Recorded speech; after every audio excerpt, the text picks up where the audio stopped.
It's Saturday the 24th of June. It's Mike in for Jamie, and this was a week that saw Boris get banned from the Commons, more misery for mortgage holders, the Titanic sub-search end in tragedy, and Nicola Coughlan teasing Bridgerton Season 3. Grab a cup of something hot, put up your feet, and get up to speed on the 7 biggest stories of the week. This is the Standout 7 from the Smart 7. It's news, But not the news.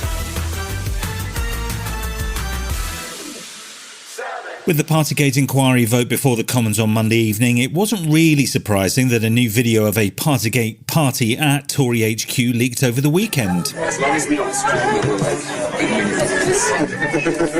Housing Secretary Michael Gove was the one sent out to face the music, as those who lost loved ones during the pandemic reacted with horror at the footage. I am sorry. And I do apologise, unreservedly.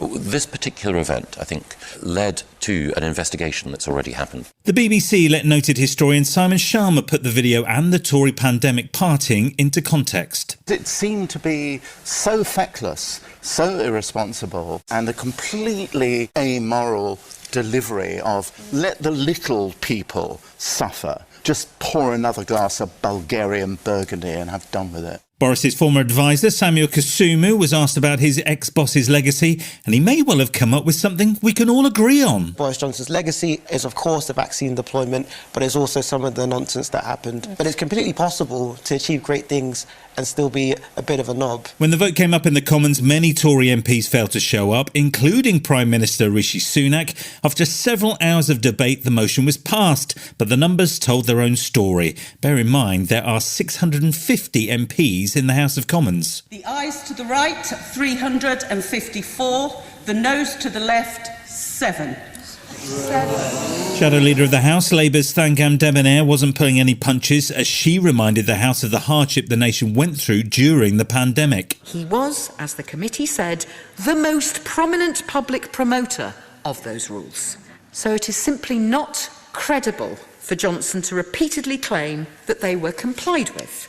This isn't just the reasonable person test, it's the who on earth do you think you are kidding test, and he fails both. The failure of many Tory MPs to turn up for the vote was no surprise, given that Tory leader and PM Rishi Sunak didn't even bother himself, in what will surely be seen as a sign of weak leadership and a failure to finally close the door on former PM Johnson. Officially, he was meeting the Swedish PM, but he made it quite clear earlier on Monday that he wasn't going to say thank you for the music, let alone face it. This is a matter for the House rather than for the government. It's an important distinction, and that's why I wouldn't want to influence anyone in advance of that vote.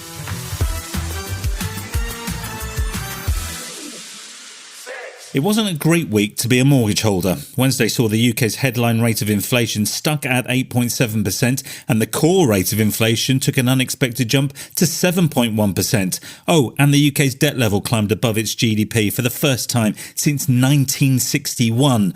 That set things up for a Bank of England rate rise on Thursday, but even in advance of that, Chancellor Jeremy Hunt was saying there was no prospect of any help for mortgage holders from the government. The one thing that would not help is to step in with short-term support that meant that inflation stayed higher for longer and those mortgage rates stayed higher for longer. With members of his advisory council suggesting the Bank of England actually needs to create a recession to curb inflation, things look grim for households. At P&Q's, Labour leader Sir Keir Starmer said that all of the financial chaos and the jump in mortgage rates had been on the cards for some time and that Rishi had failed to tackle the problem. Now, he was warned by experts about this as long ago as autumn last year, but he either didn't get it, didn't believe it, or didn't care, because he certainly didn't do anything. And with questions in the House about whether Rishi's been taking honesty lessons from Boris, the PM was keen to show off his report card. Not just the Bank of England, not just the OBR, not just the OECD, but also the IMF, all of them have upgraded their growth outlook for the United Kingdom economy. And we continue to be on track to keep reducing inflation because that is the right economic priority. Sure enough, Thursday saw the Bank of England raise rates by a full half point to 5%, bringing borrowing costs to their highest level in more than 15 years. It's the 13th fourth rate rise in a row, but Prime Minister Rishi Sunak says there's nothing to worry about. I'm here to tell you that I am totally 100% on it, and it is going to be okay, and we are going to get through this. And that is the most important thing I wanted to let you know. He was speaking on an extremely awkward Twitter live stream from an IKEA in Kent, and immediately after his speech, the word patronising began trending on social media. Meanwhile, Bank of England Governor Andrew Bailey says the economy is doing better than expected, despite inflation remaining 4 times over the 2% target.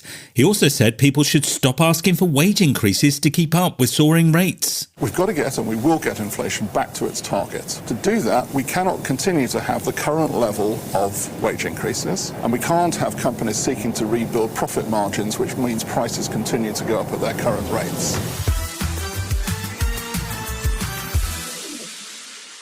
The long-awaited COVID inquiry was into the second week of public hearings, and Monday's key witness was a Prime Minister from what seems like 1,000,000 years ago. Former PM David Cameron was in the witness box, giving evidence on his government's preparedness ahead of the pandemic.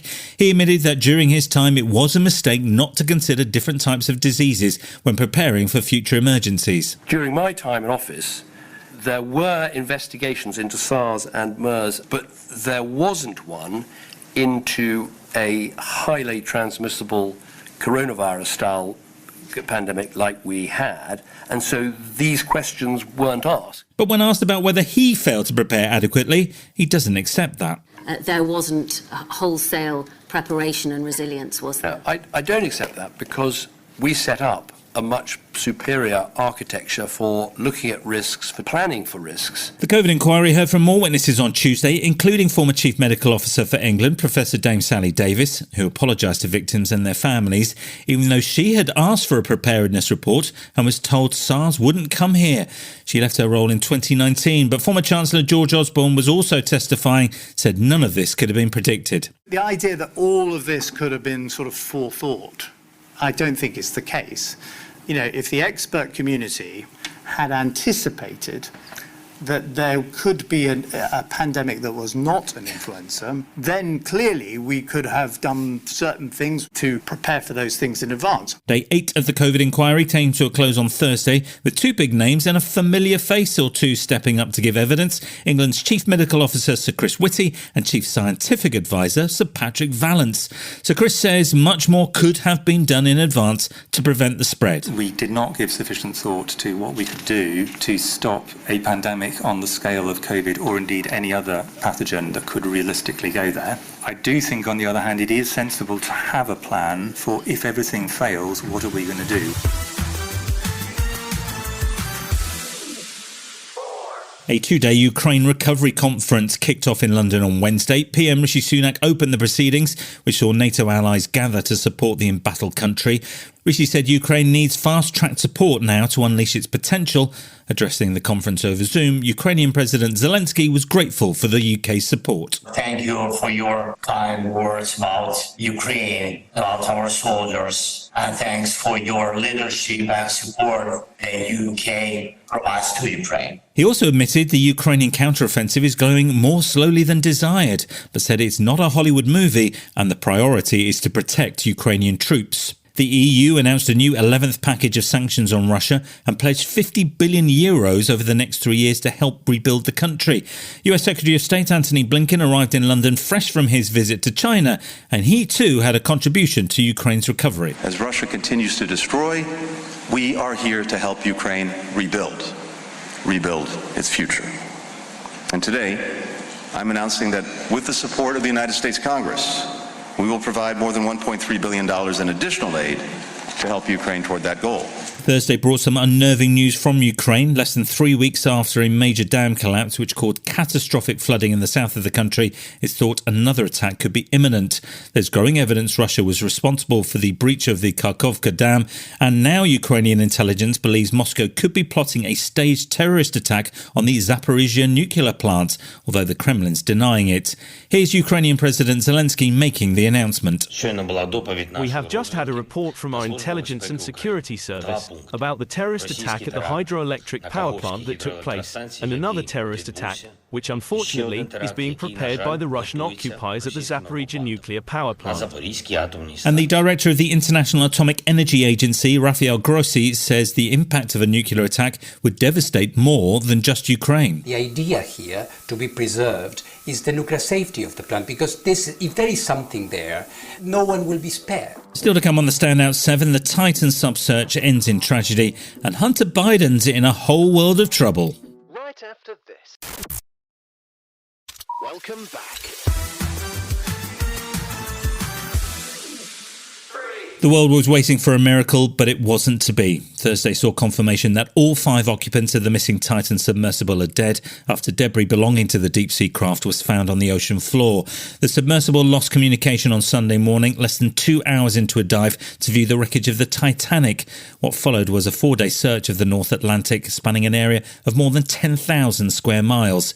But Thursday's discovery brought the news no one wanted. The submersible likely imploded during its descent, killing everybody on board instantly. Rear Admiral John Major from the US Coast Guard made the announcement at a press conference. The debris is consistent with the catastrophic loss of the pressure chamber. On behalf of the United States Coast Guard and the entire Unified Command, I offer my deepest condolences to the families. Not everyone was sympathetic with the fate of the 5 explorers, however, with Titanic director and veteran of many submersible dives, James Cameron, launching a one-man media whirlwind after the debris was found. He appeared across multiple TV channels and was openly critical of the OceanGate Explorer vessel and team. Today, the collective we didn't remember the lesson of Titanic. These guys at OceanGate didn't, because the arrogance and the hubris that sent that ship to its doom is exactly the same thing that sent those people in that sub to their fate. And I just think it's heartbreaking. I think it's heartbreaking that it was so preventable.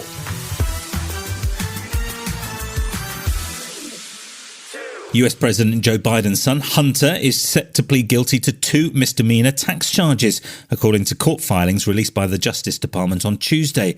He's also struck a deal with prosecutors which could help him avoid a felony gun conviction after he was accused of illegally possessing a firearm as a drug user. A House Speaker, Kevin McCarthy, said the agreement reeks of nepotism. Continues to show the two-tier system in America. If you were the president's leading political opponent, DOJ tries to literally put you in jail and give you prison time. If you are the president's son, you get a sweetheart deal. Prosecutors say Hunter is actually being treated quite harshly on crimes that are not usually charged. Meanwhile, former US President Trump, who's just been indicted for allegedly mishandling government documents, says the National Archives just had to ask him nicely for him to give them back. Oh, and he admitted that he had the documents and knew they wanted them. Oops. I have every right to have those boxes. This is not a criminal thing. In fact, the only way NARA could ever get this back would be please, please, please, could we have it back?